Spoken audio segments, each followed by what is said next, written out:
Hello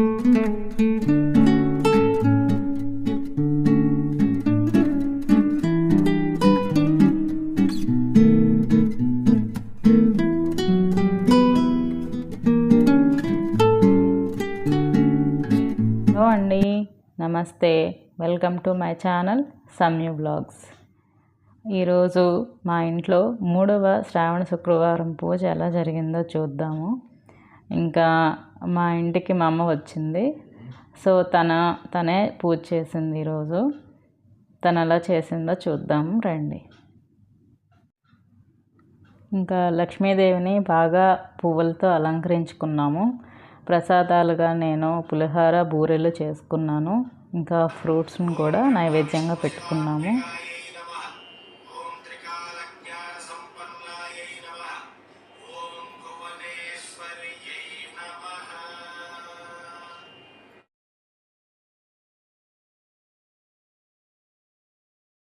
ఇంకా శ్రావణ శుక్రవారం పూజ చేసుకున్నాం కదా. ఇంకా ఆ రోజు నైట్ మేము రైస్ తినకూడదు. నేను నైట్ టిఫిన్గా నేను ఇలా మెత్తని చేగోడీలు చేసుకున్నాను. చాలా బాగా వచ్చాయి. పప్పు చేగోడలు అంటారు కదా, అవే. సో వాటి కోసం నేను పెసరపప్పు, కరివేపాకు, జీలకర్ర, నువ్వులు, కారం, పసుపు, ఉప్పు, వరిపిండి, ఇంగువని తీసుకున్నాను. నేను ఒక గ్లాస్కి 2 గ్లాసులు చొప్పున వాటర్ని ఈ బౌల్లో వేసుకున్నాను. నేను టోటల్గా 2 గ్లాసెస్ చేసుకుంటున్నాను. సో 4 గ్లాసెస్ ఆఫ్ వాటర్ని నేను బౌల్లో వేసుకున్నాను. ఇప్పుడు ఏం చేయాలి అంటే, ఒక్క వరిపిండి, నువ్వులు తప్ప మిగతావన్నీ బౌల్లో వేసేసుకుంటున్నాను. రుచికి తగ్గట్టుగా కారం, సాల్ట్ వేసుకోవాలి. సాల్ట్ ఎప్పుడు తక్కువగా వేసుకోవాలి. ఇంకా కారం అన్నది కొద్దిగా ఎక్కువగానే వేసుకోవాలి. మీరు వాటర్ని కలిపి టేస్ట్ చూస్తే మీకు తెలిసిపోతుంది. ఉప్పు డీప్ ఫ్రై చేసినప్పుడు మనకి ఉప్పు పెరిగిపోతుంది, కారం తగ్గిపోతుంది. సో మనం కలుపుకునేటప్పుడు ఉప్పు తక్కువగా, కారం ఎక్కువగా వేసుకోవాలి. దాన్ని తీసుకెళ్ళి మనం స్టవ్ మీద పెట్టుకుని జస్ట్ ఇలా కలుపుకుంటున్నాను. ఇక్కడ మనం సాల్ట్ కూడా చెక్ చేసుకోవచ్చు మనం. ఇంకా అది మరుగు వచ్చాక నువ్వులు ఒక 4-5 స్పూన్స్, పెద్ద స్పూన్స్తో నువ్వులు వేసుకోవచ్చండి. అవి వేసుకున్నాక ఇమ్మీడియట్గా నేను 2 గ్లాసుల వరిపిండిని వేసుకుంటున్నాను. ఇదంతా మరుగు వచ్చాక వేసుకోవాలి.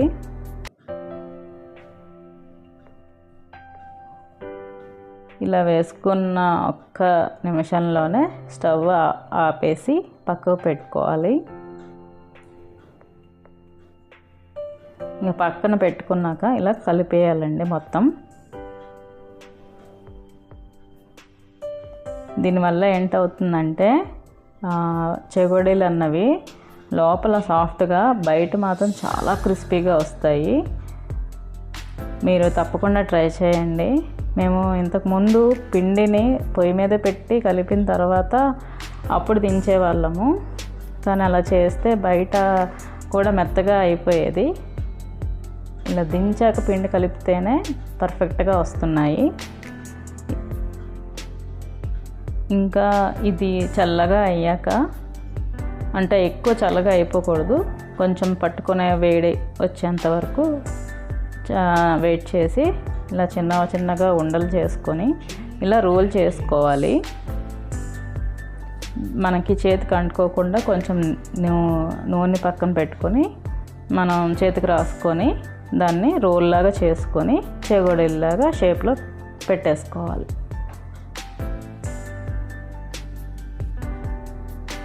ఇలా ఒక 6-7 దాకా చేసుకున్నాను.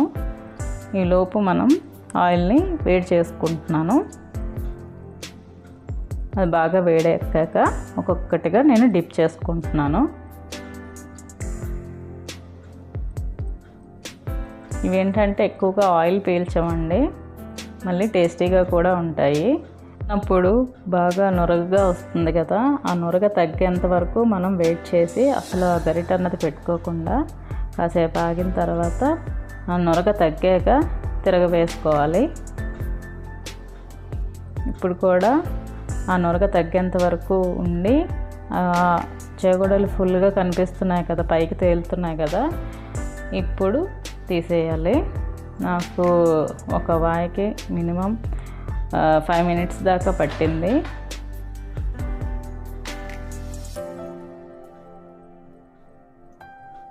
అసలు గరిట ఎక్కువ పెట్టకూడదండి,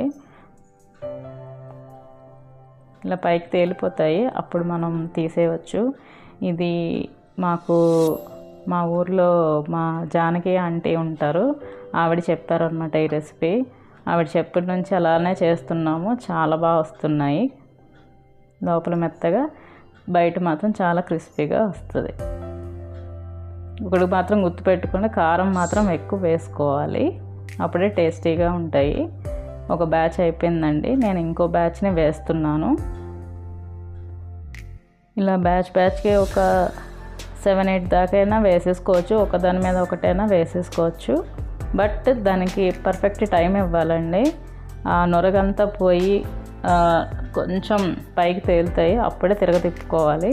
అంతవరకు వెయిట్ చేయడం అంతే. సో ఇలా వస్తాయి అన్నమాట ఫైనల్గా.